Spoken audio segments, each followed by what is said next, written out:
That night, I just happened to be the guy who was on point. Could have been anybody running point. Just happened to be me.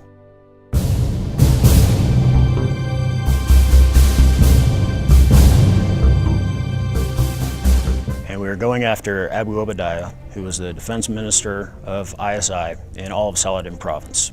We had 2 assault forces. The first one led by myself, also Sergeant First Class Lindsay, Captain Cheney, and about 8 of my Iraqi counterparts.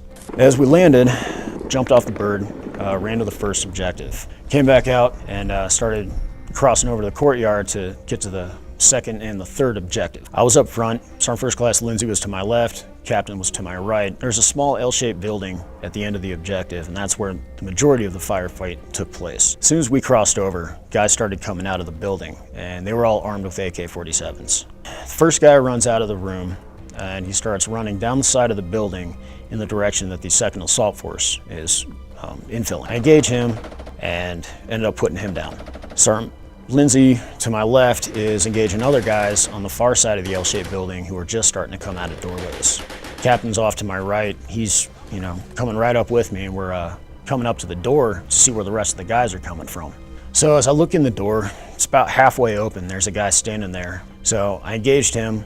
He falls backwards, and as he falls backwards, he slams the door shut into this room. I push laterally to my right and move my team leader behind a wall, where I immediately started prepping a hand grenade. So I wanted to get that hand grenade in the room and suppress the guys inside there.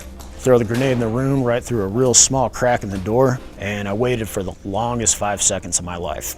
Ends up only being 3 of us that go in this room. And unfortunately, it ended up that there was about 7 to 10 terrorists inside that room. And that was where Abu Obadiah was at the time. That was his bed down location, and all of his bodyguards were sleeping in that room with him.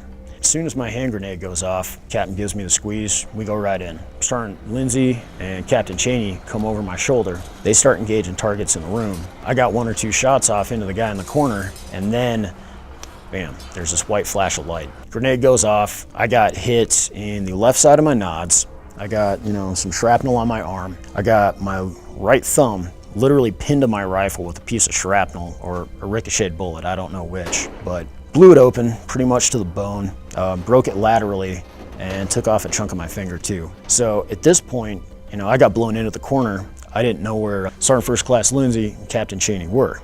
And I'm not picking up anything in the room, but 2 hand grenades just went off. I have no idea what's going on in there. Well, at this point, I can't just open up on the rest of the room because I got 2 assaulters down. I don't know where they are. Ran back outside. I was going to link up with Assault Force 2, come right back in and try to get our guys back. Captain Cheney, he's laying behind the first guy I shot, literally using him as a sandbag. Sergeant First Class Lindsay's out in the center of the courtyard, and he took a lot of shrapnel wounds to the guts. The captain ended up getting shot through the ass. Bounced off his pelvis, exited the other side of his ass cheeks. He was speared. He couldn't move his legs. He was crawling around just using that guy as a sandbag. Sergeant Lindsay was the one we were really worried about because throwing up bile, couldn't really breathe, couldn't even hold up his rifle because of the way it punctured his guts. He ended up surviving, so everything was good. And I was going to grab him, pull him back, get him behind the wall, grab some other guys, and then get back to the rooms and keep pushing that fight. Well, as soon as I got about 5-6 feet away, another terrorist pops out. Focused on my guy, he comes out of a doorway, shoots me once, right through the radio battery, underneath my kit, and it goes through my guts, through my right iliac crest, which is a part of your hip, and ends up stopping in the cavity right behind there. So the rest of my magazine, I want to say it was about 10 rounds, pretty much stitched the guy right from his guts all the way up through his clavicle. As soon as my weapon went dry, ran back behind the wall, did a real quick tactical magazine change, and at that point I was going to come back and just start spraying rooms and suppressing so that we can get more guys out there.